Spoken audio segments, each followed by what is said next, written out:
Listo. Sí, sí está grabado. Bueno, entonces en lo que estábamos.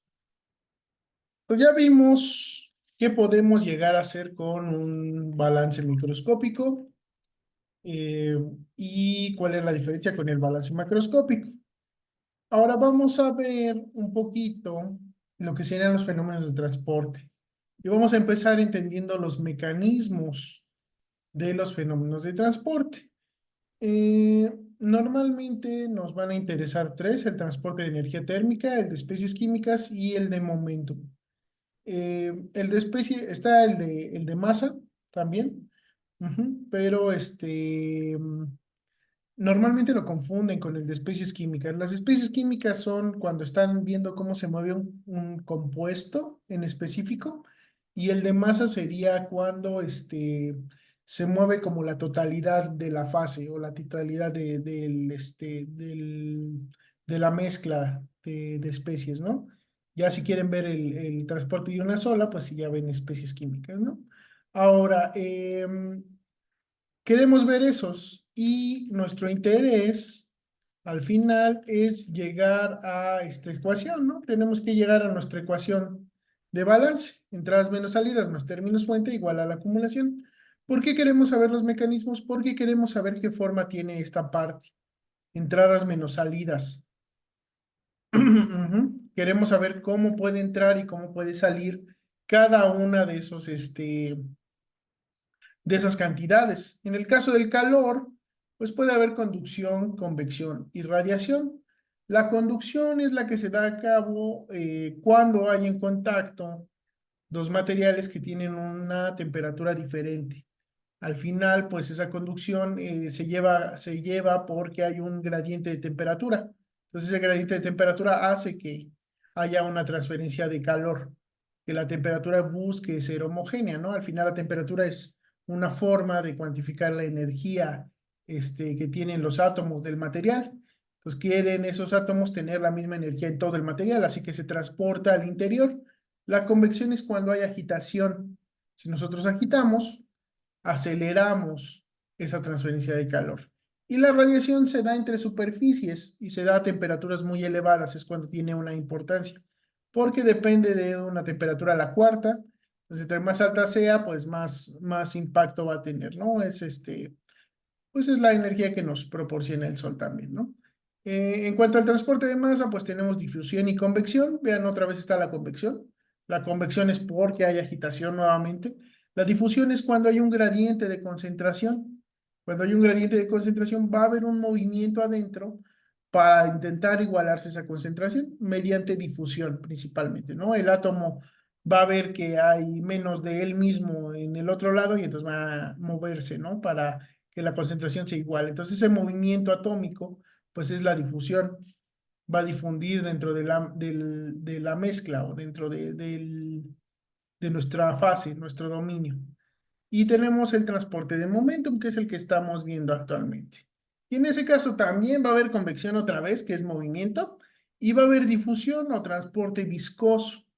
Pues si se acuerdan, ese dependía de la viscosidad, y es porque hay un gradiente de energía mecánica dentro del sistema, ya sea presión, un gradiente de velocidad, a lo mejor un gradiente de densidades también puede llevar a cabo a un transporte difusivo de momentum. Entonces, ese gradiente de las propiedades pues va a llevar a que se mueva naturalmente el fluido, pero si lo agitamos pues va a haber convección, ¿no? Entonces, vamos a ver, por ejemplo, lo que sucede dentro de una taza de café. Ujú. Cuando nosotros lo preparamos, pues va a haber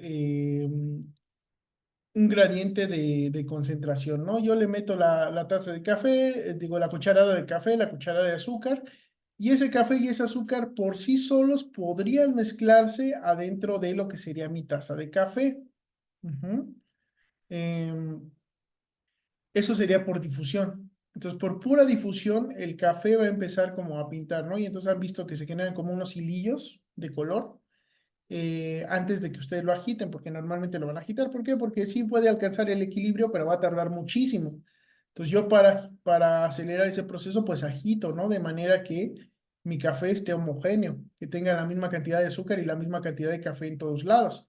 Entonces la difusión es ese primer paso, ¿no? Donde al haber una diferencia de concentración, pues hay un movimiento de las especies del café y del azúcar.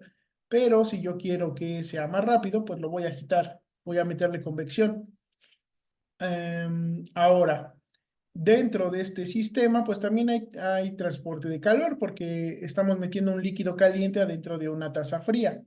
Entonces, por el simple hecho de que el líquido caliente esté en contacto con la taza, va a haber una transferencia de calor. La taza por sí no se puede mover, no podemos agitar la taza, ¿no? Y sin embargo, va a elevar su temperatura y ese incremento en temperatura se divide a la conducción. Como la cara interna de la taza está en contacto con una temperatura muy alta, la cara externa empieza a elevar su temperatura porque hay un gradiente y ese gradiente implica transferencia y esa transferencia pues es un transporte, ajá, de calor. Pues va a haber conducción. Inclusive adentro del mismo café puede haber conducción si, por ejemplo, la superficie se enfría siempre normalmente más rápido porque está en contacto con el aire y el aire después se está moviendo, se lleva parte del calor, entonces la superficie se enfría. Entonces hay un gradiente de temperatura en el mismo café y ese gradiente de temperatura pues tiene una conducción interna, ¿no? Ahora, si yo lo quiero enfriar más rápido, pues lo agito. Pues le estoy metiendo convección. Entonces lo agito para que se enfríe más rápido. Si yo no lo agitara, hay una diferencia de densidades. Ajá. Y esa diferencia de densidades hace que haya un transporte de momento. Se va a mover por sí solito el café. Como arriba está frío y abajo caliente, la densidad de abajo es más chica porque está caliente, pues se tiende a subir, pues va a haber un movimiento del fluido muy lento, muy despacito. De hecho, ese mismo movimiento es lo que hace que haya la difusión, ¿no? Al principio que se generen esos hilillos de café que van hacia arriba. Si ustedes solo meten así el café en el fondo y meten el agua, van a ver que empieza a subir. Ese movimiento ascendente, ese transporte difusivo es por ese transporte de momentum viscoso también. Pero si yo lo agito, pues ya va a haber convección. O sea, todo esa agitación, si ven, lo que hace es acelerar los fenómenos de transporte. El transporte convectivo normalmente va a ser más rápido que el transporte de conducción, que la difusión de especies químicas o que el transporte viscoso. Siempre va a ser un poquito más rápido. Ahora puede haber convección natural o forzada. La convección natural es como la que les platiqué ahorita, ¿no? Que se va a mover por diferencia de densidades. El mismo sistema se va a mover. Forzada es cuando yo agito. Ujú. Si yo meto una cuchara y agito, pues ya estoy haciendo convección forzada. Si yo le soplo a la superficie para enfriarlo, también estoy haciendo convección forzada. Yo estoy forzando a que haya ese movimiento y estoy acelerando los fenómenos de transporte, transporte de calor entre el café y el entorno, transporte de especies para que mi café esté homogéneo, transporte de momentum que yo le estoy metiendo, que está conectado con estos dos. No, en realidad yo no quiero que mi café se mueva, pero si yo le meto momentum mediante la agitación, pues estoy acelerando los otros dos transportes. Ujú. Entonces, ¿queda más claro los mecanismos de fenómenos de transporte? ¿Queda claro?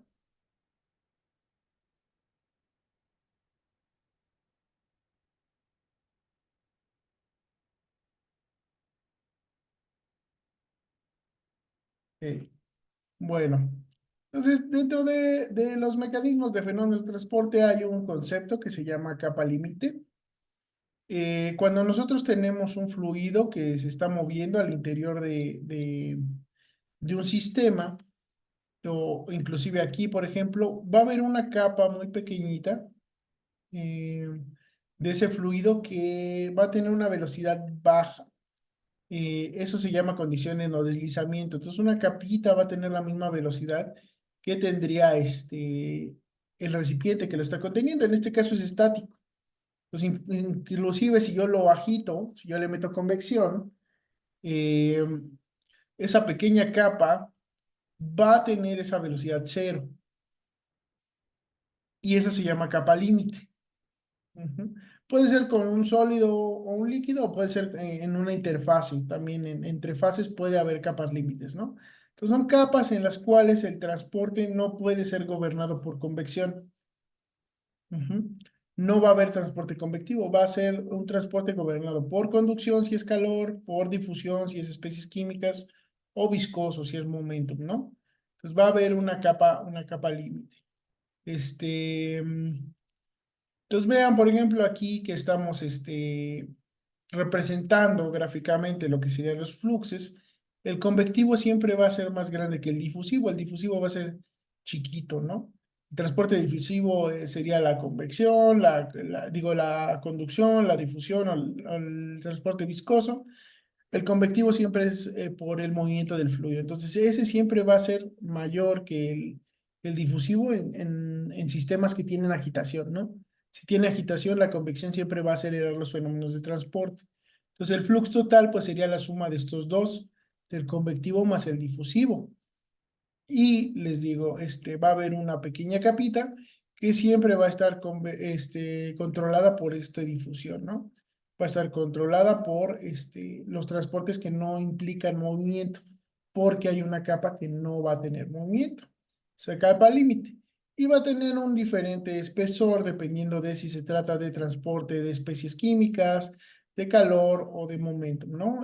Su espesor pues depende mucho de qué estemos transportando, de cómo estemos agitando el material, de la rugosidad relativa de las superficies. Entonces, depende de muchas cosas, ¿no? Pero lo importante es que ahí, a pesar de que haya convección, ya sea natural o forzada al exterior, va a estar controlado en esa capa por los transportes conductivo, difusivo o viscoso. Ujú. Ahora bien, eso con respecto a los mecanismos, ¿no? Ahora vamos a ver un par de ejemplos de cómo se verían en un sistema, ¿no? Entonces, si yo tengo un sólido y quiero ver el transporte de calor al interior, sí va a haber conducción al interior, o sea, dentro del sólido, si hay un gradiente de temperaturas entre dos caras, sí habría transporte conductivo, pero al interior no puede haber convección. La convección en los sólidos solo se cuantifica en la superficie, o sea, sería la convección de un fluido que entre en contacto con ese sólido. Normalmente es la atmósfera. Entonces esa atmósfera pues se está moviendo, entonces va a haber convección con el exterior, pero adentro del sólido no va a haber. Y también está la radiación, que les digo es más importante conforme mayor sea la temperatura y se lleva a cabo entre superficies. Entonces ahí tendrían los tres mecanismos de transporte. Dentro de un líquido tendrían la convección, sí tendrían el transporte convectivo y el transporte conductivo, ¿no? Entonces, si hay un gradiente de temperaturas, va a haber conducción. Si hay un movimiento, va a haber convección. Entonces, dentro de un líquido sí puede haber ambos. Si no estuviera agitado, va a ser más, si no estuviera agitado, va a ser más grande la conducción. Si está agitado, la convección siempre va a ser mayor, ¿no? Ahora, ¿cómo cuantifico eso? Pues la conducción, normalmente la conducción se cuantifica mediante esta expresión, que es el cambio en temperatura con respecto a la posición, multiplicado por la conductividad térmica. Entonces va a ser un transporte conductivo, ¿no? Va a ser cómo cambia la temperatura con la distancia, multiplicada por la conductividad. Si es más conductivo el material, pues va a ser más rápido. Si es menos conductivo, pues va a ser más lento, ¿no? Entonces lo que estamos igualando es la temperatura en la posición. Esa es la ley de Fourier. Si yo, bueno, la podemos escribir de manera vectorial, porque nada más es con respecto a X, pero hay con respecto a Y y con respecto a Z, están los tres componentes, entonces lo pueden escribir así. O bien, pues la pueden escribir como esta cantidad, ¿no? Alfa, que es la difusividad térmica, por Rho, por el Cp, por la temperatura, ¿no? Y acuérdense, Rho Cp temperatura, pues sería masa Cp sobre volumen, que masa Cpt, delta T, pues es al final, como estaban calculando ustedes inicialmente, el transporte, el calor sensible. Entonces, lo que estamos viendo es cómo se mueve el calor sensible adentro del sistema. Ujú. Y esta es importante, esta expresión es importante porque tiene la difusividad térmica. ¿ok? En el caso del transporte convectivo, pues ahí tendrían que considerar la velocidad del fluido. Pues normalmente es eso, mcp delta T por la velocidad. Pues m por unidad de volumen, acuérdense. Rho es masa por unidad de volumen. Entonces, ese sería el transporte de calor conductivo. Y si quieren, pues considerar los dos, pues toman el conductivo y el convectivo. La suma de los dos, pues sería el flujo de calor total. Ahora, normalmente cuando se habla de este caso en el cual es un sólido que tiene convección en una superficie, se cuantifica de esta manera. Es la diferencia de temperatura entre la superficie y la temperatura del fluido multiplicado por un coeficiente de transporte de calor por convección. Este coeficiente de transporte de calor por convección pues depende de la forma del sólido, depende de la temperatura del fluido, depende de la agitación que tenga el fluido. Entonces, involucra muchas cosas, pero una vez que lo estiman, pues ya pueden usar esta expresión, ¿no? El transporte de calor es el único que tiene radiación inmiscuida y la radiación pues se cuantifica mediante eh, la ley de Stefan-Boltzmann, ¿no? Que sería la emisividad de un cuerpo negro, que es igual a la constante de Stefan-Boltzmann multiplicado por la temperatura a la cuarta, y específicamente temperatura de superficie. La radiación solo se da entre superficies. Entonces el calor radiativo, pues es una epsilon, que es la emisividad de la superficie. Esta va entre 0 y 1, dependiendo de qué tan cercano o alejado esté de un cuerpo negro, nuestro material. Está la constante de Stefan-Boltzmann y una diferencia de temperaturas a la cuarta. Como la temperatura está a la cuarta, a temperaturas bajas, pues no es muy significativo el aporte de radiación, sobre todo porque la constante de Stefan-Boltzmann tiene un valor muy pequeñito, muy pequeñito. Entonces, conforme la temperatura se incrementa, pues como esto está a la cuarta, pues es un incremento potencial muy grande. Las temperaturas grandes ya se comen el valor de esta constante, que es muy chiquita, y entonces empieza a ser un flujo de calor significativo que tenemos que considerar. Entonces, eso es con respecto al transporte de calor. Si yo quisiera solo ver el transporte de masa no va a tener radiación en un sólido. Puede haber difusión de especies en un sólido, tarda mucho tiempo, pero sí puede haber. Pues si aquí hay una concentración de una especie muy alta, el otro lado va a tender a querer igualarse a lo largo del tiempo, pero tarda mucho tiempo, ¿no? Y puede haber convección entre especies que estén en un fluido y la superficie de ese sólido. Si yo estuviera en un líquido, en un fluido, pues ahí es más fácil que haya convección y por lo tanto las especies se mezclen mejor. Entonces el transporte convectivo va a ser más grande que el difusivo entre mayor sea la agitación. Aquí también podría haber un transporte difusivo si hay un gradiente de concentración, pero su aporte va a ser pequeñito, ¿no? Dependiendo de qué estemos transportando. Y la difusión en particular, pues se cuantifica con la ley de Fick, entonces, de ley de Fick. Entonces, el flujo de la especie A va a ser el constante de difusión, el coeficiente de difusión, multiplicado por el gradiente de concentración. Entonces, en ese caso es muy similar a ¿no? Pues tenemos aquí difusividad térmica, aquí tenemos la difusividad de la especie. Tenemos aquí un gradiente de concentración, aquí tenemos un gradiente de calor. Ujú. Y bueno, en ese caso, pues también podría ser, esto es en masa, este símbolo, densidad de A, en este caso es concentración másica.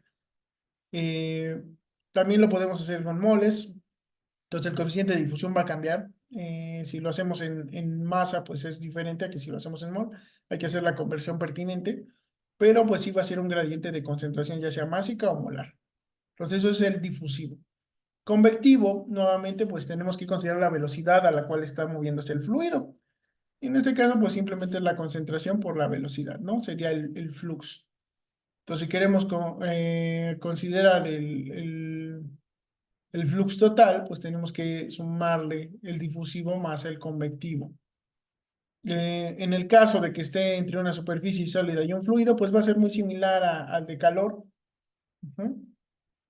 en donde teníamos un coeficiente de transporte por convección térmico. En este caso va a ser un coeficiente de transferencia de calor de especies por convección. Entonces, nuevamente es muy complicado, pues tiene, y dentro del mismo, pues está considerando la morfología del sólido, el gradiente de concentraciones, la forma en la cual se están transportando. Pues por ahí, hay que estimarlo muy bien. Y pues ya simplemente sería la diferencia entre la concentración de la superficie y la del fluido, ¿no?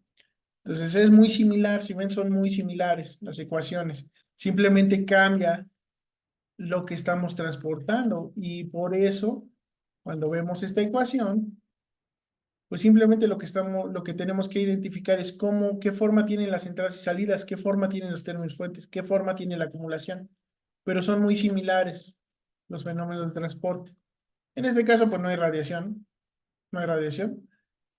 Y en el caso del momentum, pues normalmente siempre va a ser así, ¿no? No vamos a considerar un sólido, adentro de un sólido no va a haber momentum. Sí puede interaccionar el fluido con una superficie sólida, o sea, sí podríamos meter un cubito de este estilo adentro de un fluido y ver cómo se transporta el momentum, pero adentro pues no va a haber movimiento, ¿no? Entonces, en este caso, pues va a haber transporte viscoso, difusivo y el transporte convectivo. El transporte viscoso se puede cuantificar con la ley de viscosidad de Newton. Vean que aquí pues es la viscosidad cinemática por un gradiente de momento. Entonces aquí estamos transportando un momento. Podemos escribirla también de esta manera, ¿no? Como la viscosidad por el gradiente de velocidad, que esta es la forma que teníamos en el tensor de esfuerzos, eh, pero pues son iguales, ¿no? Y si hay movimiento convectivo, pues otra vez es la velocidad por el momento. Ajá. Es muy similar a estos, es muy similar. Siempre va a dar muy parecido. Ajá. Y bueno, si hay con una superficie sólida y un fluido, pues sería el coeficiente de transferencia de momento por convección por la diferencia entre las velocidades de la superficie y la del fluido. Son muy similares todos los mecanismos de transporte, simplemente cambia qué cantidad estamos transportando. Pues, por ejemplo, aquí está el transporte, aquí está la cantidad transportada o la fuerza motriz, la masa. Bueno, este es el mecanismo de transporte y esto es lo que estamos transportando, ¿no? Entonces, en el transporte de masa, pues estamos transportando materia, ¿no? Entonces, un gradiente de materia, pues sería la fuerza motriz para que se lleve a cabo ese transporte. En el caso del calor, pues estamos transportando temperatura, bueno, energía interna que normalmente se ve reflejado como temperatura. En el de especies químicas es potencial químico que normalmente se ve reflejado como composición. Entonces aquí, por eso estas ecuaciones pues las tenemos de esta forma, ¿no? Esto sería concentración, que en realidad pues es potencial químico. Este sería temperatura, que en realidad es calor. Ujú. Entonces estamos transportando esas cantidades. Y en el caso de momento, pues es momento, presión, tensión, etcétera. O sea, algún gradiente de alguna fuerza.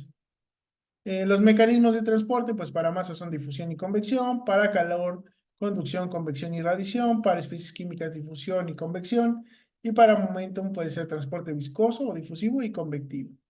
La difusividad, pues vieron que venían muchas ecuaciones, entonces en una venía la difusividad térmica, en otra el coeficiente de difusión y en otro la viscosidad cinemática.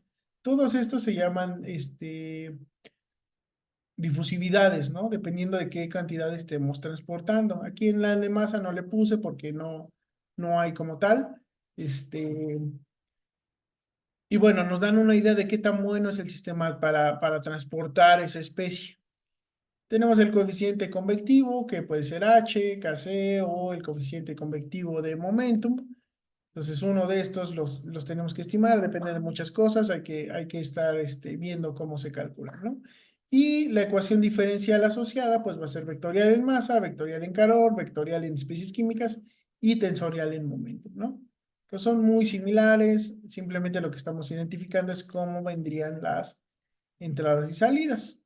Ujú. Ok. Los tres se pueden llevar a cabo en diferentes coordenadas, calor, especies químicas o momento, inclusive masa.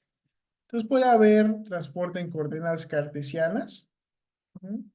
en coordenadas cilíndricas, en donde el elemento pues depende del radio, teta y zeta.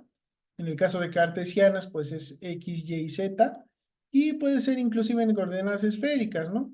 En donde tenemos dos movimientos angulares, teta y phi, y un movimiento radial, r, ¿no? Entonces aquí los elementos de fluido o elementos de dominio que tenemos en cada uno de estas coordenadas, pues varían un poquito, ¿no? Son cubitos, aquí cambian las áreas internas y externas por el componente radial y el angular, y en este caso pues también cambian, ¿no? Entonces se ve un poquito más deformado. Pues yo tengo las ecuaciones de conservación de cada uno de estos fenómenos de transporte. En el caso de masa o ecuación de continuidad, pues está en coordenadas cartesianas, cilíndricas y esféricas. En el caso de conservación de calor, también coordenadas rectangulares, cilíndricas y esféricas. En el caso de conservación de especies químicas, también rectangulares, cilíndricas y esféricas. Y conservación de momento, pues también tenemos coordenadas cartesianas, que en este caso son tres ecuaciones. Vean que aquí nada más teníamos una, pero aquí son tres porque es un tensor. En cartesianas, tres en cilíndricas y tres en esféricas, son los más difíciles, ¿no? Estas tablas pues las pueden encontrar, nada más las tengo aquí para que las tengan. Entonces vean, por ejemplo, cualquier ecuación, para que no le tengan miedo, pues aquí tenemos acumulación, entradas menos salidas en X, entradas menos salidas en Y, entradas menos salidas en Z, ¿no? Acumulación, entradas menos salidas en R, entradas menos salidas en teta, entradas menos salidas en Z. Esféricas, acumulación, entradas menos salidas en R, entradas menos salidas en teta y entradas menos salidas en phi. Entonces son muy similares todas, simplemente estamos tomando una diferencia de forma de cada una de las ecuaciones, ¿no? Y pues nada más es para que lo tengan en mente, ¿no? Que hay similitudes en los diferentes fenómenos de transporte y que pues básicamente lo único que van a estudiar en cada uno pues es esta ecuación al final. Entradas menos salidas más términos fuente igual a la acumulación. Nada más que entradas y salidas dependen de qué mecanismo de transporte de cada especie, pues de cada especie, de cada cantidad estoy transportando, ¿no? Es convección, conducción, difusión, radiación, la que yo esté considerando, pues la tengo que alimentar a mis ecuaciones y obtengo ecuaciones de esa forma. Parecen muy abrumadoras así a primera vista, pero pues no son tan complicadas, ¿no? Simplemente es que entiendan qué es cada término. No se les pide que la resuelvan. Eso nadie lo hace, pero se les pide que entiendan qué es cada término. ¿Ok? ¿Alguna duda hasta aquí?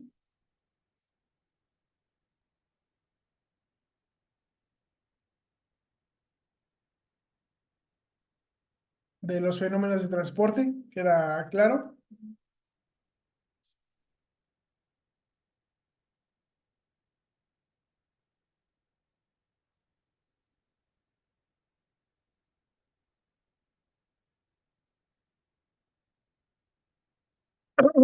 Ok, entonces, bueno, tenemos las ecuaciones.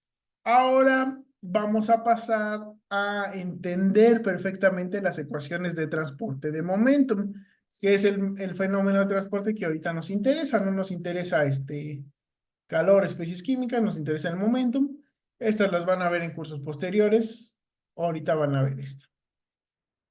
Pues para eso, pues vamos a considerar un elemento de fluido infinitamente pequeño en coordenadas cartesianas, ¿no? Eh, Va a ser infinitamente pequeño, tiende a cero el delta X, el delta Y y el delta Z. Entonces, lo primero que tenemos que hacer es cómo entra masa dentro de este cubito, ¿no? Entonces, lo primero que vamos a hacer es ecuación de continuidad, que es conservación de masa, de materia, ¿sale? Entonces, ¿cuáles son los flujos de entrada y salida? Pues dependen de la velocidad, ¿no? Porque el área no cambia. Entonces, acuérdense, va a ser densidad por velocidad por el área transversal, ¿no? La forma en la que nosotros podemos cuantificar una entrada de materia. Entonces, el área, pues va a ser delta Y por delta Z. La densidad, pues va a ser masa entre volumen y la velocidad es una longitud por unidad de tiempo, ¿no? Entonces, esto nos da flujos másicos de entrada y salida en dirección X.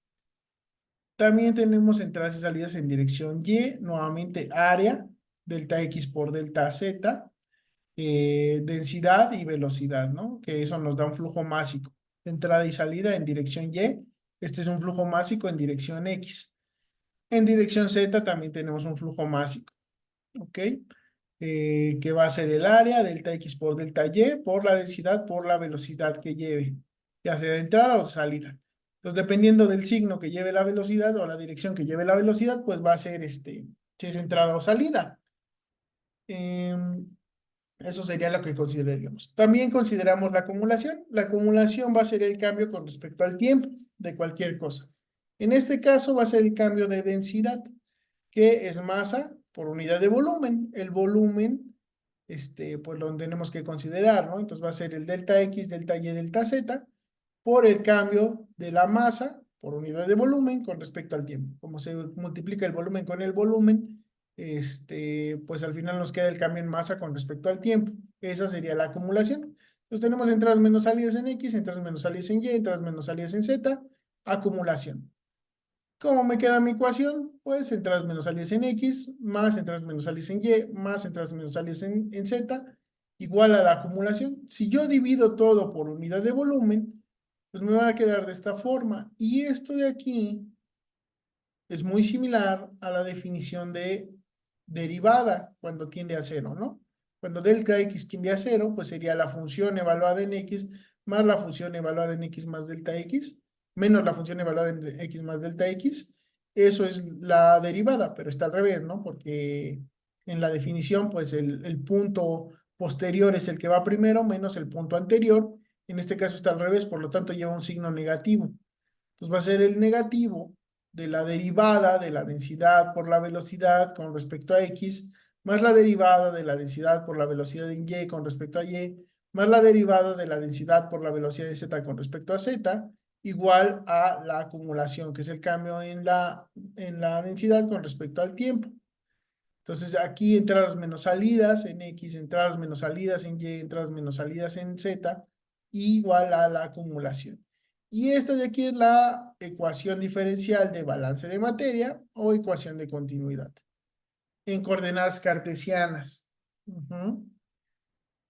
Es muy importante que lo consideren en coordenadas cartesianas. ¿Se entiende la ecuación?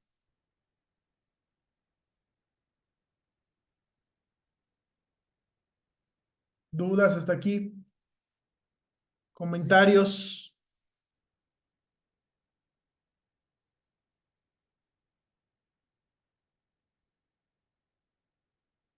¿Todo bien?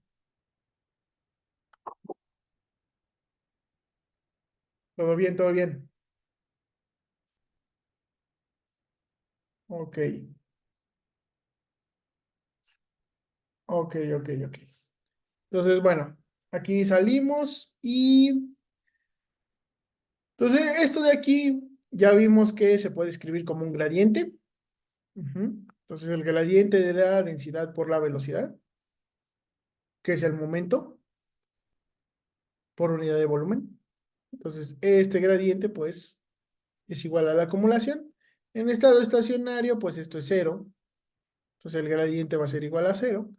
Y si es incompresible, pues la densidad es constante. Entonces el gradiente o la ecuación de continuidad toma esta forma, ¿no? El cambio de la velocidad con respecto a X más el cambio de la velocidad con respecto a Y más el cambio de la velocidad con respecto a Z va a ser igual a cero.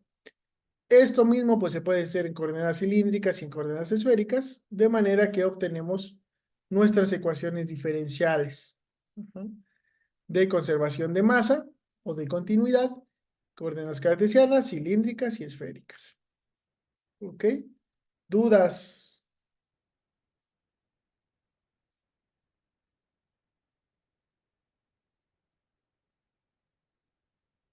Lo igualamos a cero.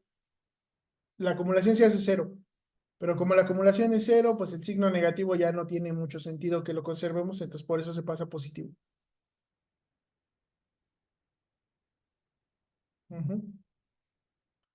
Pues nada más, por eso este es positivo, porque ya el signo negativo ya no tendría sentido aquí. Como es igual a cero, pues simplemente lo pasamos multiplicando o dividiendo por -1 y ya nos quedaría igual a cero. Y entonces cuando es incompresible, la densidad es constante, sale de las derivadas. Entonces, como sería esto multiplicado por la densidad, dividimos entre densidad y por eso ya nada más nos queda el gradiente de velocidad. ¿Ok? Pues ese mismo tratamiento, pues podríamos hacerlo con estas.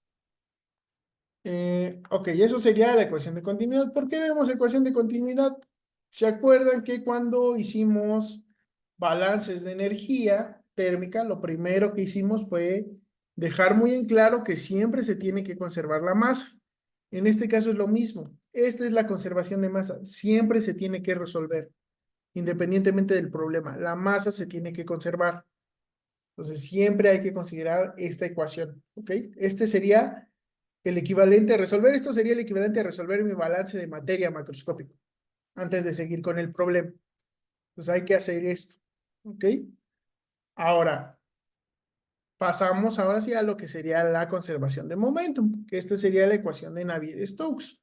Nuevamente vamos a considerar un cubito de fluido infinitamente pequeño, de dimensiones delta X por delta Y por delta Z. Vamos a hacer el balance solo en dirección X, porque es tensorial, importa la dirección y el área de aplicación. Ahorita nada más vamos a hacerlo en dirección X. Entonces, lo primero que habría, pues sería el momentum que hay debido a la convección en dirección X. Entonces, debido a que hay un movimiento, pues va a haber un momentum, ¿no? Entonces va a ser el área por el momentum, que es la densidad por la velocidad, por la velocidad que lleva el fluido. Entonces esa velocidad adicional es el componente convectivo. Pues la primera velocidad está asociada al momentum, ¿no? La segunda sí está asociada a la velocidad que está transportando. Ahora no es la única velocidad que va a sentir, ¿no? Aunque solo se mueve en X, también va a haber velocidades en Y y en Z, ajá, asociadas a ese movimiento en X, a ese momentum en X, ¿no? Entonces el momentum en X, vean que aquí se mantiene. Entonces el momentum en dirección X, debido a la velocidad del fluido en Y. El momentum en dirección X, debido a la velocidad del fluido en dirección Z. Entonces va a haber transporte de momentum con las tres velocidades, cada una asociada a su respectiva área, ¿no? En el caso X es delta Y por delta Z, delta Y por delta Z. En el caso de Y es delta X por delta Z. Y en el caso de Z es delta X por delta Y. El área transversal en la cual se va a mover. Eso sería con respecto al movimiento, ¿no? Ahora, también va a haber esfuerzos. Y esos esfuerzos, como ya vimos, dependen de la dirección y del área de aplicación. En el caso específico de los de X, pues nos interesan los que van en dirección X aplicados sobre el área transversal, ¿no? Entonces ese sería el esfuerzo en dirección X aplicado sobre el área transversal a X. Este sería el esfuerzo en dirección Y aplicado, no, el esfuerzo aplicado sobre el área perpendicular a Y en dirección X y el esfuerzo aplicado sobre el área perpendicular a Z en dirección X, el área normal a Z, el área normal a Y. ¿Y qué es lo que estamos diciendo? Que este es un esfuerzo normal, es este, que va en la misma dirección. Y estos de aquí, pues son esfuerzos de corte, ¿no? Van en la dirección X, pero están aplicados sobre el área transversal, ¿no? Estos son esfuerzos cortantes.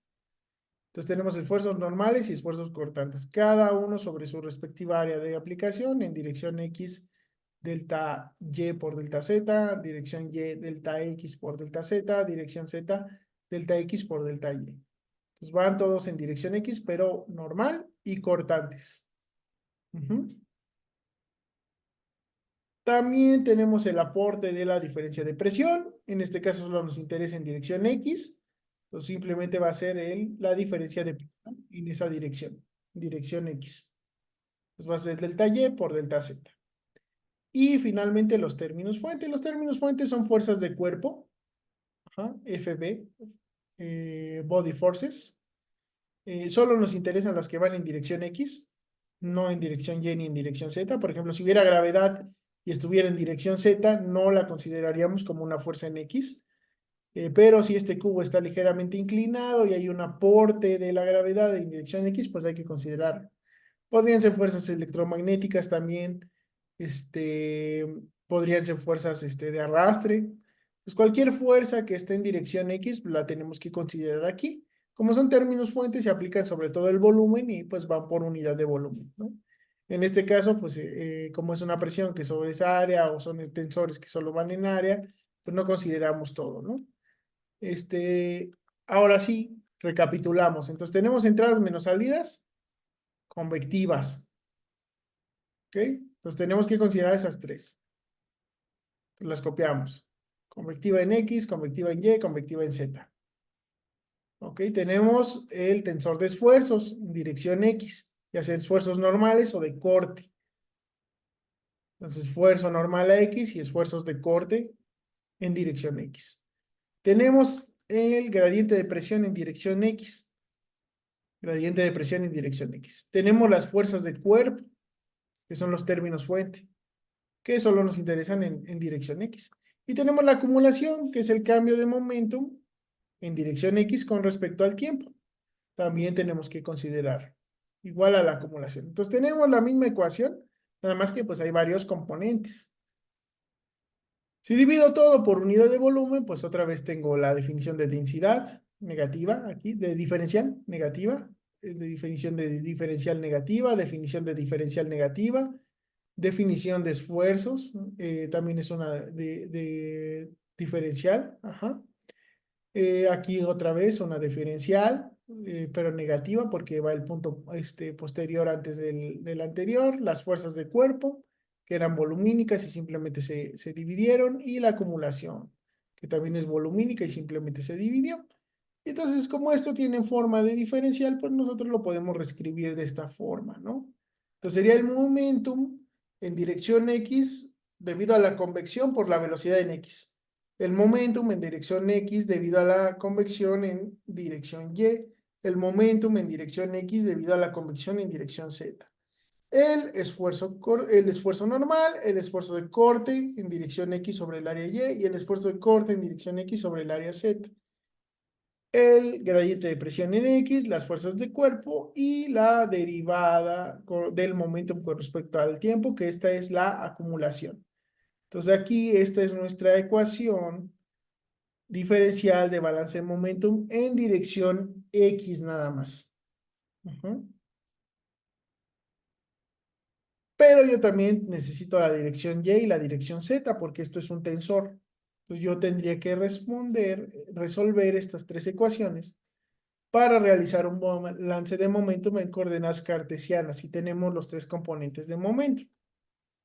Entonces, esta es mi ecuación de balance. Vean que es lo mismo, entradas menos salidas más términos fuente igual a la acumulación. Solo tengo que entender por qué son esas entradas y salidas, por qué son esos términos fuente, por qué es esa acumulación, a qué se deben, ¿no? Entonces aquí estaría el transporte convectivo, aquí está la acumulación, aquí está el gradiente de presión, aquí está el transporte viscoso o difusivo, aquí están las fuerzas del cuerpo, aquí solo es considerando la gravedad, pero pueden considerar otras fuerzas. Entonces eso, dirección X, dirección Y y dirección Z. ¿Dudas? Hasta aquí, ecuación de Navier-Stokes.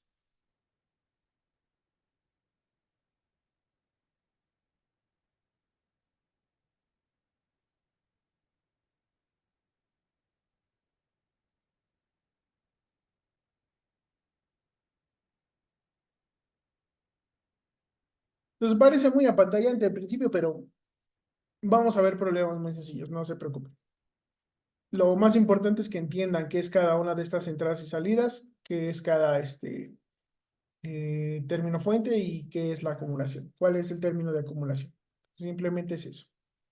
Ahora, este tensor, pues es esto de aquí, que ya lo habíamos visto en la unidad 4, vimos el tensor de esfuerzos. Pues depende de la viscosidad, que es la constante de proporcionalidad que nos dice qué tan bueno es el fluido para transferir momentum. Entonces ahí tienen que tenerlo, ¿no? Entonces, ¿qué tenían que hacer para resolver esta? Pues primero meter esta, sustituirlos, términos aquí, y resolverla, ¿no? Ahora, si el fluido es incompresible, es decir, que la densidad es constante, y es newtoniano, es decir, que la viscosidad es constante, pues la ecuación de Navier-Stokes toma esta forma, ¿no? Sustituyen esta viscosidad, como no va a depender de la posición, pues esa derivada se distribuye y al final pues obtienen esta de aquí, ¿no? Que es que tienen las entradas menos salidas convectivas, entradas menos salidas por presión, entradas menos salidas viscosas, la acumulación y los términos fuente, ¿no? Que sería la fuerza de gravedad en este caso solamente. Entonces esta de aquí es la que más van a usar para el curso. Esta de aquí la usarían si el fluido no fuera newtoniano. Tienen que usar esta. Normalmente en metalurgia siempre se trabaja con fluidos newtonianos, entonces esta forma de la ecuación es suficientemente buena, ¿no? Para ustedes, para que la apliquen.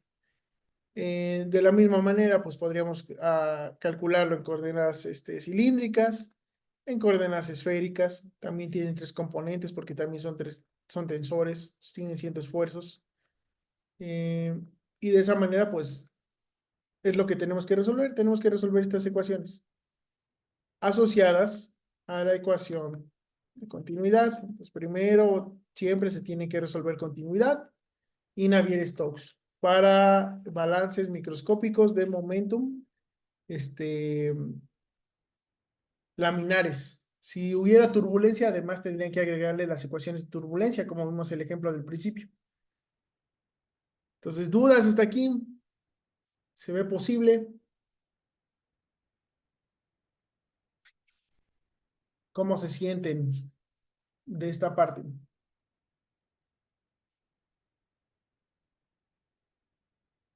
¿Les queda claro qué hay que resolver y por qué hay que resolverlo?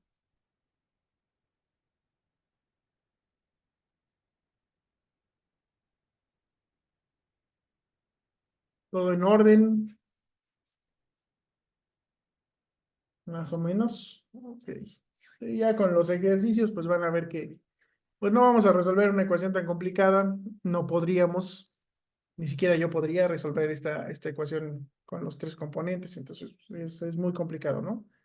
No se les pide que la resuelvan, simplemente que la entiendan y que sepan simplificarla para que después ustedes puedan resolverla. Ok, ¿cómo la resolvemos? Entonces, si se acuerdan, necesitábamos en un modelo matemático saber las condiciones de frontera, que justamente en la unidad pasada los ejercicios pues te decían cómo se movía o cuál era el flujo o alguna condición, ¿no? Entonces necesitamos saber condiciones de frontera, condiciones iniciales y por qué es necesario conocerlas. En el caso de las condiciones de frontera, son puntos dentro de nuestro dominio donde nosotros sabemos exactamente cómo se está comportando el sistema. Yo tengo que resolver esto con la ecuación de continuidad, las dos. Yo para resolver esto necesito condiciones de frontera que me digan cómo se comporta el momentum en una posición en específica, porque si no, yo no puedo resolver esta ecuación. Esta ecuación me describe el movimiento. Pero si yo no tengo una referencia o no sé qué es lo que está haciendo que se mueva, pues no puedo resolverla. Entonces yo necesito condiciones de frontera. Las condiciones iniciales son condiciones de las cuales parte el cálculo. Son particularmente importantes cuando hay acumulación. Si hay acumulación, yo necesito forzosamente saber de dónde empezar a hacer mi solución, cómo parte mi sistema, ¿no? Cómo está inicialmente para después poder calcular su evolución temporal. Si no, no puedo hacerlo. Pues las condiciones de frontera están más que nada asociadas a esta parte, ¿no? Cómo cambia en X, cómo cambia en Y, cómo cambia en Z. Entonces sería la parte espacial y las iniciales son la parte temporal. Si yo estoy haciendo balance en estado estacionario, yo no necesito condiciones iniciales, solo en estado transitorio. ¿Ok? Ahora, dentro de vamos a ver a un ejemplo primero, ¿no? Entonces, eso es importante, ¿no? Cómo se mueve y por qué se mueve. Pues vamos a ver este ejemplo, que es un cálculo de un Tondish. Ajá. Entonces, un Tondish es un distribuidor de colada continua. el cual pues nos sirve para homogeneizar un poquito la temperatura, mantener homogénea la composición, y es el último paso en el cual podríamos remover inclusiones si tuviéramos inclusiones, ¿no? En este caso, pues se hace un modelo matemático de un distribuidor de colada continua, ¿no? Vean que el dominio computacional aquí, que está plasmado aquí, pues tiene la forma del Tondish. Yo lo que quiero al final, pues es que se parezca lo más posible. Estas de aquí, estos límites dentro de mi dominio, son las fronteras. Es donde yo tengo que saber cómo se mueve para poder resolver esto. Yo necesito saber esa parte. Entonces yo necesito saber las fuentes de momentum en esas fronteras. En las paredes es muy fácil porque las paredes tienen no deslizamiento. Entonces en no deslizamiento lo que me dice es que la velocidad del fluido en esa pared pues es igual a la del líquido. Pero vean que aquí pues hay algunas superficies que no están tan sencillas. Por ejemplo, el turbo stopper, que es un inhibidor de turbulencia, pues lo que va a hacer es que choque aquí el chorro de metal que entra por aquí, choca y baja su velocidad un poquito y hace que salga por los lados, ¿no? Eso ayuda a que no haya turbulencia al interior del Tondish en la mayor parte de su trayectoria. Entonces aquí tenemos paredes como esta, como esta, como esta, que están conteniendo el metal, que inhiben su turbulencia. Tenemos una entrada, ajá, que es una entrada de líquido, esa también es importante, es una condición de frontera, yo tengo que saber cuánto acero entra. Tenemos unas salidas que también son fronteras, entonces aquí va a salir el metal, yo necesito saber cuánto sale o si hay una presión manométrica o si no hay presión manométrica, necesito saber esa parte, ¿no? Y está la superficie libre, ¿no? Que esa también es una condición, ¿no? De frontera que es que yo, aquí arriba, pues voy a tener, un transporte disminuido porque el gas tiene menos viscosidad que el líquido. Entonces, tengo que considerar esa parte. Entonces, yo ya definí mi dominio, ya definí hasta dónde alcanza mi modelo. Tengo que discretizarlo para resolver problemas chiquitos y además tengo que poner las condiciones de frontera. Entonces, en este caso, además de las que ya dije, consideraron simetría. ¿Por qué hay simetría? Porque nos ahorra tiempo de cómputo. Entonces, siempre que haya simetría es muy importante que ustedes la pongan. Entonces, vean que las fronteras incluyen la entrada de acero, las paredes, los planos de simetría también son fronteras. Ahí tenemos que hacer una cierta aproximación para considerarlos. Las salidas, arriba que está a presión atmosférica, esa es una frontera, ¿no? Cómo está abierto a la atmósfera. Tenemos la altura del acero, esa sería una condición inicial. ¿De dónde parto? De mi acero estacionario a esta altura. Entonces, eso también lo tengo que considerar. Y con esas fronteras, lo que yo puedo hacer, lo que yo hago es resolver la ecuación de Navier-Stokes, que la ecuación de Navier-Stokes me dice cómo se mueve el fluido al interior del sistema, pero tengo que darle esos valores de frontera, de manera que pueda hacer el cálculo. Entonces, vean aquí, en estos perfiles de velocidad, o estos patrones de flujo, vean que aquí tengo una velocidad grande, ¿no? Aquí. Entonces, ¿qué es lo que está pasando? Que está entrando el líquido. Entonces, aquí está entrando por aquí está la velocidad. Entonces, vean que entra por aquí a alta velocidad, choca con el fondo, el turbostopper redirecciona el fluido hacia arriba, y entonces aquí tengo una velocidad. Entonces aquí lo que estoy viendo es que no pasa por las paredes, es impermeable, que la velocidad de las paredes es más baja. Vean que en la orillita es baja la velocidad porque tenemos condiciones de no deslizamiento. Podemos calcular el patrón de flujo. Y ver por qué se está moviendo de esta manera. Vean que aquí está saliendo porque la salida es libre, sin presión manométrica, entonces está saliendo a la velocidad de acuerdo al balance másico, a la ecuación de continuidad. De todo lo que entra tiene que salir en algún lado. Entonces, esas fronteras lo que me están diciendo es cómo se está moviendo. El hecho de que la pared lo deflecte es porque hay condición de no deslizamiento. Por ahí no puede pasar el fluido, tiene que redireccionarse.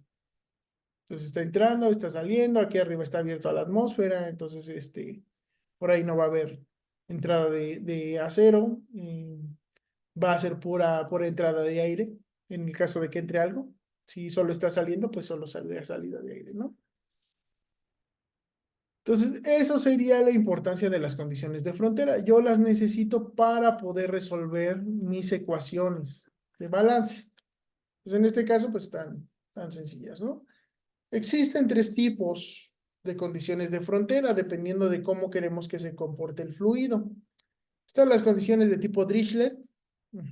En las condiciones de tipo Dirichlet, damos un valor constante a una variable. Es lo que les he estado repitiendo, la condición de deslizamiento, pues nos dice que la velocidad de la pared es cero. Es una condición que nos dice exactamente cuánto vale esa variable en ese punto. Podría ser una velocidad, podría ser una presión, podría ser una densidad. Pues me está diciendo cuánto vale una variable en ese punto en específico. Están las condiciones de tipo Newman que dan el valor de un gradiente, un flux o una divergencia. Y estas pues tienen que ver con más que nada con cómo se comporta en ciertas regiones, ¿no? Entonces, por ejemplo, las condiciones de tipo Dirichlet, aquí en las paredes nos dirían que la velocidad es cero. Aquí en la entrada de acero, puedo poner una condición de tipo Dirichlet, que es que la velocidad tiene cierto valor. ¿Cómo calculo esa velocidad? Pues con la definición de flujo másico. Yo al final voy a meter un flujo másico que la masa, pues, que lo puedo descomponer como la densidad, por la velocidad, por el área transversal. Entonces, si yo conozco el área transversal, porque yo dibujé este Tondish, entonces, yo conozco esa área por donde va a entrar el acero, yo conozco la densidad del acero a esa temperatura, yo puedo calcular a qué velocidad tiene que entrar para darme el flujo que yo estoy buscando. Entonces, esa sería una condición de tipo Dirichlet. De Newman, yo aquí en el plano de simetría no podría darle un valor a la velocidad que va a tener mi fluido. Yo no puedo establecer un valor constante, porque ahí lo que estoy considerando es que de un lado va a ser espejo del otro. Entonces, ¿qué es lo que voy a considerar? Que el flux de momentum es igual a cero. Un lado no le transfiere momentum al otro. Entonces, va a ser espejo. Va a ser como esta forma, ¿no? El cambio en la velocidad con respecto a la posición va a ser igual a cero. Esa es una condición de tipo Newman, la condición de simetría. Me dice cuánto vale ese gradiente en esa posición. Y están las condiciones mixtas, en las cuales pues es una suma de una condición de Dirichlet más una Newman, ¿no? Tienen la forma A por el valor de la variable más B por el valor del flujo. Entonces van a ser de esa forma, ¿no? Dependiendo de qué ecuación, de qué cuántas ecuaciones estemos resolviendo, cada frontera debería tener al menos una condición para cada ecuación que esté resolviendo. Es decir, si yo estoy resolviendo transporte de momentum, como es este caso del Tondish, y transporte de energía, suponiendo que le meto cuánta temperatura o que quiero balancear la temperatura para ver cómo se comporta, pues ahí tendría que tener una condición para el momentum y una condición para energía. Entonces, por ejemplo, aquí en la entrada de acero, ya tengo el flujo, tengo la velocidad que va a entrar, tengo que tener la temperatura a la cual va a entrar para poder hacer mi cálculo. En el caso de simetría, pues sería lo mismo, el cambio en la temperatura con respecto a la posición, pues va a ser igual a cero porque va a ser espejo. Entonces ahí pues serían esas condiciones, ¿no? La salida, pues normalmente es una salida de presión, pero sí podemos ponerle una temperatura a la cual queramos que salga, una velocidad a la cual queremos que salga, o sea, sí podríamos simularlo si queremos así. ¿Ok? Entonces, una condición de frontera por cada ecuación que esté resolviendo, una condición de frontera por cada una de las fronteras del sistema, y de esa manera yo al resolver estas ecuaciones puedo obtener los patrones de flujo de mi sistema. Y hay dos tipos, Rayleigh-Newman, y están las mixtas, que es la suma de los dos. ¿Ok? ¿Dudas de esta parte?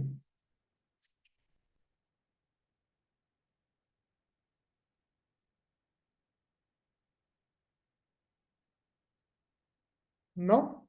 Ok. Vamos a ver algunos ejemplos de condiciones de frontera.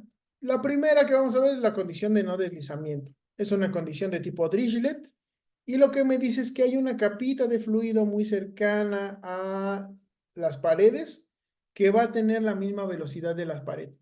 Ya sea que sea una pared móvil, en cuyo caso la velocidad va a ser la velocidad de la pared, o que sea estática, en cuyo caso su velocidad va a ser igual a cero.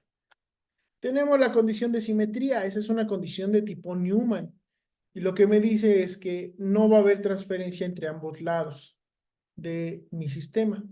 ¿Por qué? Porque va a ser espejo, o sea, este lado tiene que ser espejo de este, entonces no va a haber transferencia de momento para acá, para que se cumpla esa condición. Lo que me dice es que el gradiente de velocidad con respecto a la posición en la cual está la simetría, por ejemplo, aquí la simetría es en X, entonces va a ser el gradiente en dirección X, va a ser igual a cero, ¿ok? De esa manera, pues solo tengo que resolver la mitad de mi dominio. En el caso de que fuera un sistema axisimétrico como este, en ese caso la condición de simetría sería con respecto al radio. O sea, no va a haber transferencia entre este lado del radio y el otro lado, ¿no? Aquí en el centro, pues ya no hay radios menores, el radio aquí es cero, pues ya no va a haber transferencia consigo mismo, que ya hay simetría angular en este caso. Está la condición de superficie libre. La condición de superficie libre matemáticamente es igual a la condición de simetría. Nos dice que no hay transferencia de momentum en esa dirección. Nuevamente es de tipo Newman. Pero aquí la explicación es diferente. Mientras que en este caso yo estoy diciendo que no hay transferencia de momentum porque esto sería un espejo uno del lado, un lado del otro. Por lo tanto, no puede transferirse momentum a sí mismo. Aquí sería como el máximo o el mínimo, dependiendo de qué estemos balanceando. Pues no va a haber, del otro lado, pues habría lo mismo, ¿no? En la misma solución. O en el caso de la simetría angular, pues habría una serie de perfiles que todos nos dan lo mismo, ¿no? Independientemente de dónde estemos cortando. En este caso, la explicación no es que sea el mismo, sino que la viscosidad del aire o de los gases es tan baja que no va a transferir momentum a lo que sería mi líquido. Entonces, cuando hay un líquido que tiene una superficie libre, como el gas normalmente no va a estar muy acelerado, o más bien bajo condición de superficie libre, es que está, pues sí, está bajo un ambiente totalmente controlado y totalmente tranquilo. Como la viscosidad del gas es tan pequeña y es tan baja con respecto a la del líquido, no va a haber transferencia de momento, a menos que el aire estuviera a una velocidad muy alta eh, y que perturbara la superficie, entonces sí tendríamos que considerar otra condición. Pero si es solo aire atmosférico, podemos considerar que es casi igual a esto, ¿no? Que ya no va a haber transferencia de momentum en otra dirección. Entonces la condición es la misma, la derivada de la velocidad con respecto a la posición entre el gas y el líquido va a ser igual a cero. ¿Ok? ¿Dudas?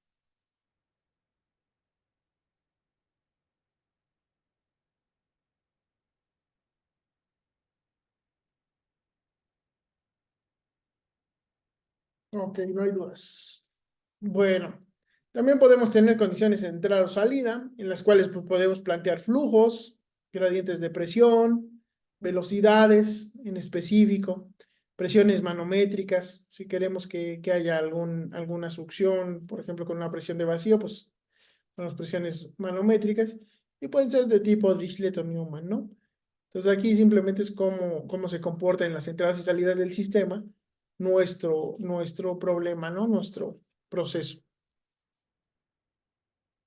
Ujú. Dudas de condiciones de frontera. Estos son solo algunos ejemplos, no hay más, pero de momento son estos ejemplos. ¿Ok? Profe, yo tengo una duda. ¿Qué distinguía una propiedad? O sea, Dirichlet o Newman, ¿en qué se diferenciaban? Eh, Se diferencian en que la Dirichlet te da un valor específico de una variable. Pues, por ejemplo, si yo quisiera, en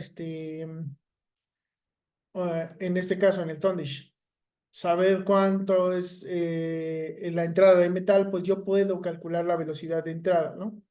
Para establecer el flujo que me interesa. Pues yo aquí le doy un valor en específico. En las de Newman lo que yo veo son gradientes. Entonces, si por ejemplo aquí tengo aquí en la superficie, ¿no? Que la presión está en contacto con una superficie libre, un gas, entonces ahí no va a haber transferencia de momento entre la, que es la atmósfera y los alrededores, por la viscosidad del gas con respecto a la del acero. El acero es mucho más viscoso, es más difícil que lo mueva un aire que simplemente está ahí puesto, ¿no?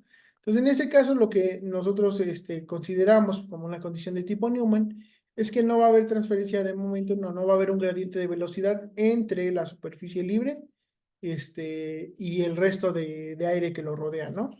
En ese caso sería Newman. Entonces, la Dirichlet te da un valor en específico, la Newman te da un gradiente. Ujú. Ok, profe.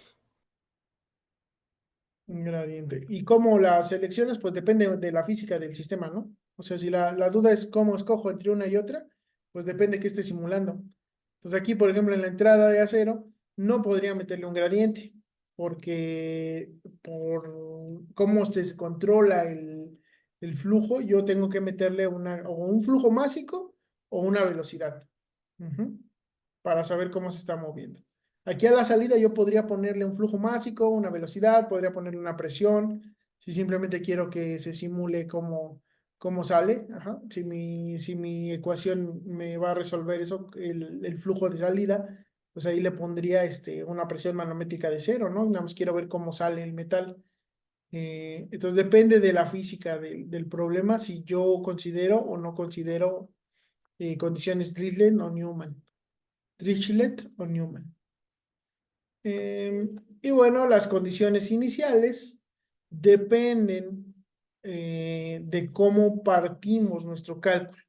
Pues hay cálculos que queremos en estado estacionario, ahí no importa tanto la condición inicial, pero si es un cálculo en el cual queremos ver cómo evoluciona mi sistema a lo largo del tiempo, sí es importante que yo defina a partir de qué estado parte. Entonces, ya sea que yo le ponga las velocidades, los gradientes de presión iniciales, la temperatura inicial de mi sistema, por ejemplo, si está en estado de reposo, la velocidad va a ser cero en todos lados. Si por ejemplo estoy calculando un vaciado de la olla como antes, pues puedo ponerle como hicimos en la unidad 4, pues puedo ponerle una altura inicial de líquido y ver cómo se vacía a lo largo del tiempo, o sea, ver cómo baja por gravedad. Entonces ahí es muy importante que yo considere de dónde parto, si quiero ver esa parte transitoria. ¿Ok? Entonces, dudas hasta aquí de lo que tenemos que hacer. Pues vamos a resolver ecuación de Navier-Stokes con condiciones iniciales y de frontera. Pues para eso, pues es importante que recordemos los pasos para desarrollar un modelo matemático. Ya se los había platicado en la unidad 4, se los recuerdo. Lo primero es que necesitamos una introducción, ¿no? Y la introducción, en este caso, pues sería estudiar todos los modelos microscópicos antecesores al que estoy planteando o que estén referenciados.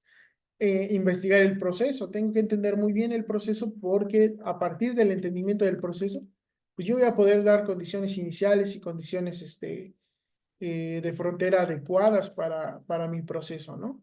Entonces yo tengo que entender qué ecuaciones gobernantes voy a resolver, eh, qué voy a considerar, qué suposiciones voy a tener, o sea, todo eso lo voy a investigar aquí, ¿no? En esta parte. Luego vienen los objetivos e hipótesis, yo tengo que saber para qué estoy haciendo el modelo y qué alcance va a tener.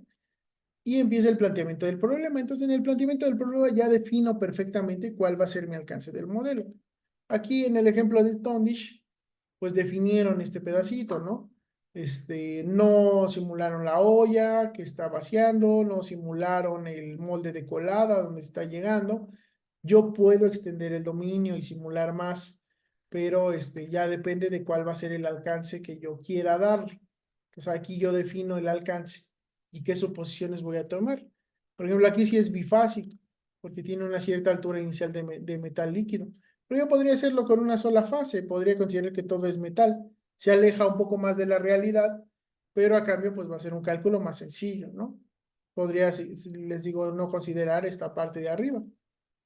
Entonces, una vez que ya definimos todo, vengo al planteamiento del modelo y ahí empiezo con las suposiciones. Las suposiciones son muy importantes porque como ya vieron en la unidad 4, en los 3 ejemplos que les di, me ayudan a simplificar la ecuación gobernante. Pues yo no puedo resolver esto, pero si yo lo simplifico con las suposiciones, voy eliminando términos y a lo mejor llego a una ecuación que sí puedo resolver analíticamente o que puedo resolver numéricamente mucho más sencillamente. Entonces las suposiciones son en particular para eso, para ver cómo simplifico mis ecuaciones que gobiernan mis fenómenos. Están las ecuaciones gobernantes, en este caso, para nosotros las ecuaciones gobernantes va a ser Navier-Stokes y continuidad. Continuidad siempre se tiene que resolver. Primero va el balance de materia y luego el balance de energía. En este caso, energía mecánica. Pues siempre van a resolverse los dos. Pues yo necesito esas dos ecuaciones. Condiciones de frontera, ya les platiqué, pues depende de qué sistema esté trabajando. Yo pongo diferentes condiciones de frontera. Condiciones iniciales, en caso de que las necesite porque es en estado transitorio, pues tengo que ponerlas. ¿Y qué materiales voy a usar? Sobre todo lo que nos interesa no es así que yo diga, voy a usar acero 316L, ¿no? Acero inoxidable 316. Lo que me interesa son las propiedades. ¿Qué propiedades le voy a dar a ese material? Pues no es tanto que yo diga qué material voy a usar, sino que investigue qué propiedades en específico tiene esa aleación o tiene ese material para poder hacer mi simulación, ¿no? Ya que planteamos el modelo, que es lo primero, tenemos que resolverlo. Entonces, lo primero es plantearlo porque es muy importante, ¿no? Para resolverlo. Hay que resolverlo. Entonces, ¿cómo resolvemos eso? Pues hay dos formas. Una es con software CFD, si es un modelo complicado, por ejemplo, los que vimos ahorita, el Tondish o el rotor, esos son muy difíciles, no los voy a poder resolver analíticamente. Y el software CFD, pues normalmente tiene 3 pasos, ¿no? Un preprocesamiento, que es donde yo mallo, selecciona las ecuaciones, hago todo. Un procesamiento, que es donde se resuelven las ecuaciones gobernantes numéricamente. Y un postprocesamiento, que es donde yo ya visualizo resultados, como en este caso. Yo también puedo resolverlo analíticamente, dependiendo de cuántas suposiciones yo tuve, qué tan sencillas quedaron mis ecuaciones gobernantes. En ese caso, pues lo puedo resolver analíticamente. Problemas más complicados ya no voy a poder. Lamentablemente, pues los problemas que se resuelven en ingeniería hoy día, pues sí requieren uso de software CFD, que resuelve mediante métodos numéricos esas ecuaciones, pero siempre es bueno saber esto, ¿no? De hecho, los ejemplos en clase, pues van a ser así, van a ser tan simplificados que los vamos a poder resolver de manera analítica. Una vez que ya resolví, pues analizo los resultados, pues presento resultados y análisis. Entonces aquí analicé un poquito, aquí si vieron en el rotor también analicé un poquito, muy lejos, entonces analicé un poquito, o sea, lo importante es que entiendo los resultados, porque como entiendo mis ecuaciones gobernantes, entiendo qué está pasando en mi sistema, y al entender qué está pasando en mi sistema, pues puedo hacerle mejoras, puedo hacerle optimización, puedo diseñar procesos, puedo hacer cambios. Por ejemplo, aquí los accesorios que consideran son estos, pero a lo mejor me conviene aquí ponerle una represa, una mampara para cambiar la dirección del flujo. Podría ser que estas dimensiones del Tondish no sean correctas y yo tenga que redimensionarlo, que el flujo de entrada no sea adecuado, que necesite más flujo o menos flujo. Entonces, por ahí yo ya puedo analizar qué pasó a partir de lo que resolví de las ecuaciones. Finalmente concluimos y pues presentamos las referencias de la introducción, ¿no? O si en algún punto necesitamos alguna referencia, pues también la ponemos aquí. Dentro del alcance del curso, específicamente, pues vamos a ver estas partes, ¿no? Vamos a plantear el problema, que es eso me toca a mí, es cuando yo les diga qué es lo que vamos a resolver específicamente, les cuente un poquito del proceso. Entonces, esa parte es la que es la que hacemos. Cada ejercicio pues va a tener su propio planteamiento, su propio alcance. Y ya una vez planteado, pues lo que se les pide a ustedes es que planteen el modelo matemático, que lo resuelvan analíticamente. Va a ser suficientemente simplificado el planteamiento para que se pueda resolver analítico siempre. y que presenten los resultados y a lo mejor que los analicen. Quizás no podamos concluir porque no es el objetivo del curso que lleguen a analizar problemas muy complicados, pero sí podemos analizar qué está pasando en el sistema, ¿no? Vamos a ver algunos ejemplos, ya están en Amit. Entonces, no sé si tengan alguna duda de esta parte, de la unidad 5, de la parte teórica. Si tienen dudas, la clase de lunes podemos retomar, ¿ok? Entonces, no sé, algún comentario, alguna duda, ¿cómo luce?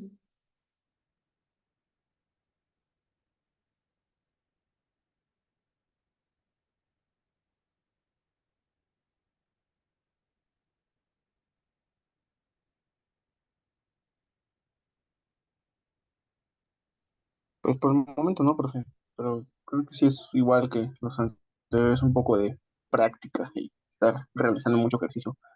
No se ve tan difícil como las anteriores unidades. Pues sí, ese es un poquito más accesible porque pues ya tienen la ecuación, ¿no? Que van a resolver específicamente. Simplemente pues hay que sustituirla, simplificarla bien, ¿no? Entonces sí, no, no es muy difícil, no tengan miedo. Como les digo, únicamente pues vamos a resolver eso, entradas menos salidas, más términos fuente igual a la acumulación. O sea, es la misma ecuación. Entonces en futuras materias tampoco se asusten, nada más tienen que ver qué mecanismo de transporte están utilizando. Ujú. Cómo se ven esas entradas y salidas, ¿no? Y cómo considerarlas dentro de mi proceso. ¿Ok? Nada más es eso. A ver, cosas que decirles.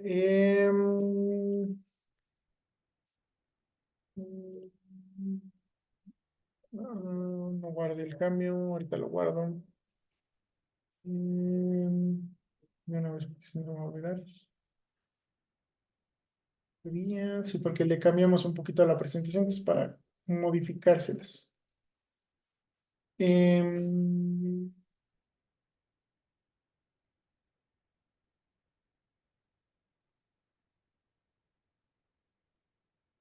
ok, a ver, varias cosillas. Primero, en, en el AMIT, a ver, vamos a ver.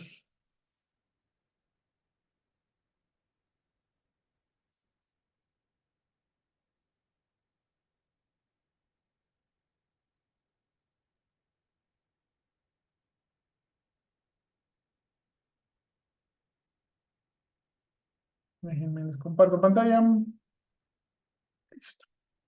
Pues primero, en el AMIT, pues pueden entrar a los recursos del profesor. Entonces aquí viene en la parte de ingeniería metalúrgica, pues estamos nosotros en introducción conmigo. Y aquí pues pueden bajar todo lo que está compartido, ¿no? Entonces, balances macroscópicos de materia, pues hay varios ejercicios. De energía térmica hay varios ejercicios. De mecánica de fluidos, pues ya subí los 3 ejercicios que les había dicho. Y aquí hay unas que se llaman tablas de dinámica de fluidos. Entonces, si ustedes las abren, pues van a ver que en este caso en particular, pues viene el nomograma que viene en el ejemplo de Bernoulli, ¿no? Vienen algunas características de las dimensiones del codo, vienen en general algunas ecuaciones, ¿no? De conservación de momento. En el caso del momentum, también hay unas tablas, o sea, vienen los ejemplos, que inclusive les subí una hoja de cálculo para este ejemplo en particular, en donde ya capturé lo que serían las tablas de las ecuaciones de fenómenos de transporte, ¿no? Entonces está el tensor de esfuerzos, la conservación de masa, que es la ecuación de continuidad, conservación de momentum, ¿m? La ecuación de Navier-Stokes, coordenadas cartesianas, cilíndricas y esféricas, tanto para fluido incompresible y newtoniano como en términos del tensor de esfuerzos. La conservación de energía térmica, también aquí tenemos la ecuación de conservación en coordenadas cartesianas, esféricas y cilíndricas, de especies químicas también en las 3 coordenadas. Ujú. Entonces ya está esta parte, ¿no? Para que ustedes accesen a ella y la puedan visualizar. Em, Otra cosa, eh, el sábado 4 tengo que firmar unos documentos y pues no pude postergar la cita, no pude cambiarla. Entonces el sábado 4 no los voy a poder ver. Ahora el primero, como es miércoles, pues tampoco los voy a ver. El lunes 29 si nos vemos, vemos algunos ejemplos. Entonces para el sábado 4 yo les voy a grabar algunas clases otra vez. Lo siento que no nos veamos, pero pues les voy a grabar unas clases ahí para que las visualicen. El sábado van a ser un par de ejemplos. El lunes vemos uno de Momentum. El sábado les subo al menos dos ejemplos para que vean cómo se resuelve. Un par de ejercicios. Y pues ya retomamos con normalidad las clases el lunes 6. El lunes 6 normal. Miércoles 8 tenemos clase normal. El sábado 11 también. El lunes 13 sí nos vemos. El miércoles 15 es feriado también, entonces ese día no nos vemos. El sábado 18 sería su examen de esta unidad. Van a ver que no es tan complicada, que está bastante accesible. Entonces, para que lo vayan viendo, no les va a costar tanto trabajo. Y de entre medias, a lo mejor el lunes 13 ya estaríamos viendo la unidad 6 para terminar el curso y darles calificación el miércoles 22 para que ya estén libres, ¿no? Entonces, bueno, así quedamos, muchachos. Les digo, el sábado no les voy a dar clase, les mando correo de todas maneras, ya sea el lunes o el miércoles para decirles. Pero sí les voy a grabar un par de ejemplos para que los vean, ¿sale? A la hora que puedan. Sí, adelante, ¿cuál de las da? Profe, una cuestión, no sé si hubiera la posibilidad de que nos pudiera obsequiar un día más para la exposición del departamental, El que sea el solo un domingo. día. Sí, si nos pudiera hacer ese favor, profe, para... todavía Ah, estamos ahí, bueno, al menos aquí en el equipo puliendo algunos detalles, entonces sí, ok, sí nos sí, si pudiera hacer quieren, ese favor. pues sí, si quieren, entréguenlo mañana. Bueno, sí, el domingo. Sí, si quieren. No hay ningún problema. Ok. Ok, profe, eso era todo. Muchas gracias. Ah, bueno, también no pase lista. Ok, Almaraz, sí, cierto. Por favor, Almaraz, profe, muchas gracias. Rodríguez, listo. Eh, ¿Alguna Gracias. otra cosa? Entonces sí, entréguenmelo el domingo. Ahorita les mando un mensaje en el Messenger de que me lo entreguen el domingo todos. ¿Algo más? ¿Todo bien?